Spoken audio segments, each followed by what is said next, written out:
Have you ever yawned simply because you saw someone else do it? This seemingly trivial act might hold deeper significance than it appears. Scientists have uncovered that contagious yawning is linked not just to fatigue, but to the level of empathy and social bonding.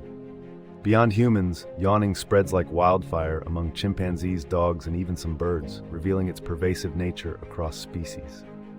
Intriguingly, recent studies have shown that your closeness to the yawner affects how likely you are to catch a yawn.